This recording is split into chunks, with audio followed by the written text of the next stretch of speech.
What you doing? Writing potential candidates to join the Board of Governors of the Mid-Atlantic Food Bank. One of our members is retiring, so there'll be a vacancy starting next month.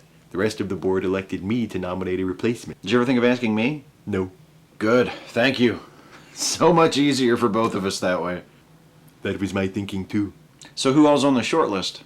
Well, I've got it narrowed down to Lindsay Harmon, the vice president of the Timonium School Board, and Annette Musselman, the former regional head of the Stomp Out Starvation Initiative. Don't you see something wrong here? I don't think so. They're both excellent candidates and are very interested in joining the board. I'm hoping they can each come into the office tomorrow for interviews. No, I'm sure they're both great. But shouldn't at least one of them have a penis? And testicles? They're both women, is what I'm saying. I get it. You never thought a man might be better suited for joining the board of your... What's this for again? The Mid-Atlantic Food Bank, the organization I've devoted most of my life to for the last 2 years. And I'd really prefer to nominate a woman for this spot. There are only 2 women on the board currently, and I've received interest from several highly qualified female candidates. Well, I think that's unfair. Don't you? No, there will still be 7 men on the board. So? 7's still less than 8, isn't it? Adding another woman will make the board more fair in terms of gender equality. You are such a bleeding heart, Mangina. These women have conned you into believing that they're these helpless victims, and they need a sensitive male feminist like you to screw over other men to do them special favors, or else they'll never be able to break through the so-called glass ceiling.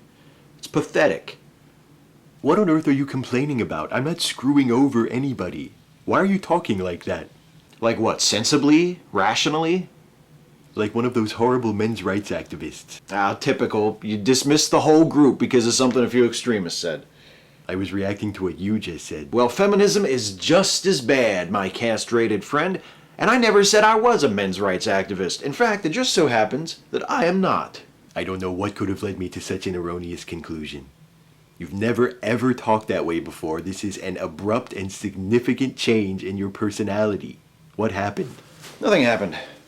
What did you do today? Walk me through everything, step by step. This is ridiculous. I support rights for men, so there must be something wrong with me.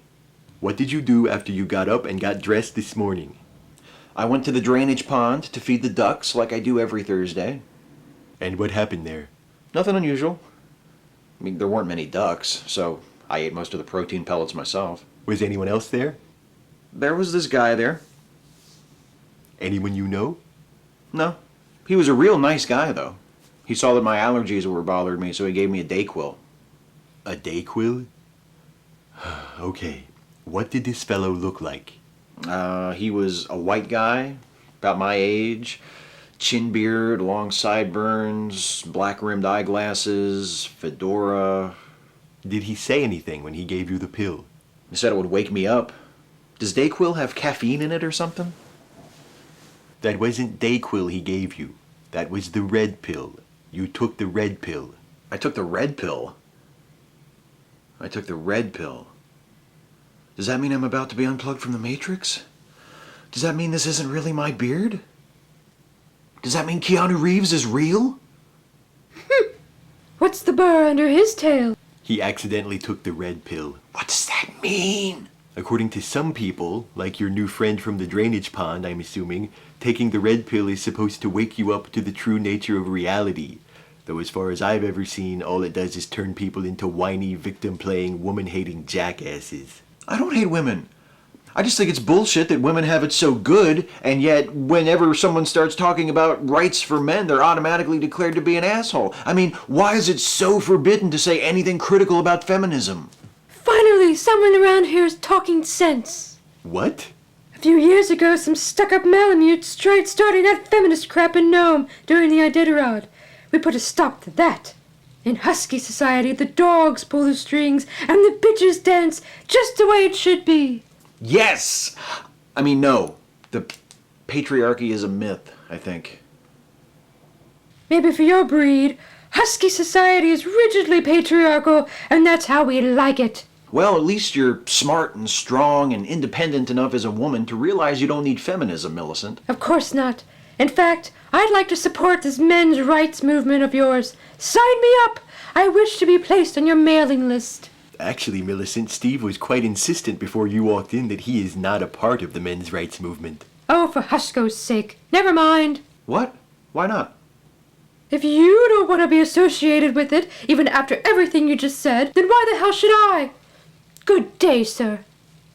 Stuffy? Well, what did you make of that? Millicent, a female who is willing to stand up for men's rights. Was willing. Whatever. It kind of rips the stuffing out of your misandrist straw man, doesn't it? You're suggesting I should take the men's rights movement more seriously because there are some women who support it. I am indeed. What about the many, many men who support feminism? Fuck those pandering white knight pieces of shit. Men who support feminism have just been brainwashed, like I used to be. Before you were drugged by that guy at the duck pond. Before my eyes were opened, man. You know who you sound like? Frederick Douglass? A conspiracy theorist. I know you are, but what am I? You're denying the obvious reality and insisting on something contrary to that reality because it makes you feel smarter than other people, or it feeds your psychological need to feel persecuted or something. You're thinking exactly like one of those paranoid Alex Jones types who are always raving about the truth about 9/11 or the Illuminati. Well, how are you any different? They've got the Illuminati and you've got the patriarchy. Oh, for goodness sake, how many of those red pills did that guy give you? Sure, I admit there's still patriarchy in the Middle East or somewhere, but are you really going to sit there and tell me there's a patriarchy in the United States today? Yes, the expectations women have instilled in them from childhood, their career opportunities, the way they're taught to feel about their sexuality, and many other aspects of their lives are all controlled by men. And just because it's the result of traditions and attitudes and values rather than a committee of sinister men puppeteering the whole thing from behind a big oak table in a dark room somewhere, doesn't mean it isn't happening, or that it isn't worth talking about, or that it isn't worth trying to change. Well, answer me this. Can you name me a single legal right that a man has in this country that a woman doesn't have? What if I can't? Who said gender inequality is exclusively a legal issue? Feminism is about women's rights, isn't it? If women already have equal rights, why do we need it? Because we still have a culture where women are treated unfairly because of their gender.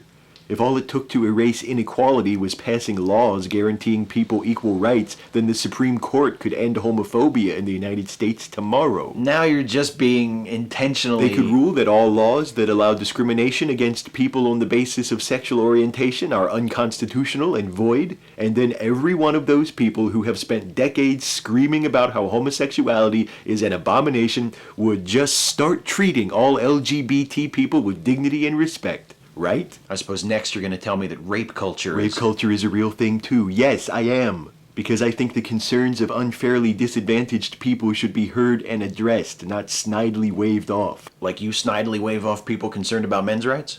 I prefer to just ignore someone like that if at all possible. Just like I also ignore people who are concerned about rights for white people or American Christians or heterosexuals or people who own guns. Look at it this way. I work for a charity dedicated to feeding hungry, impoverished people. If I hear a wealthy person complaining about class warfare because he has to pay higher taxes than a poor person, I'm going to think of that wealthy person as self-centered and insensitive at best. At worst, I'm going to think of that person as petulant, entitled, and kind of a monster.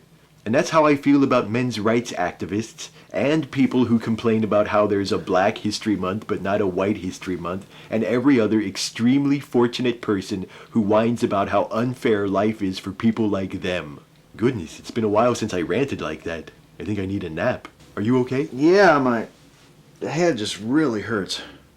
That's your brain shrinking. It's a side effect of the red pill. What can I do to stop it? Take the blue pill. The one that keeps me in the Matrix? No, it's just NyQuil. It knocks you out while your kidneys filter the red pill out of your system. You sleep off the headache and the misogyny and wake up feeling refreshed and free of self-righteous machismo. And my brain will grow back? Only one way to find out. And you're sure it's not because I'm about to be pulled out of the Matrix? You're not in the Matrix.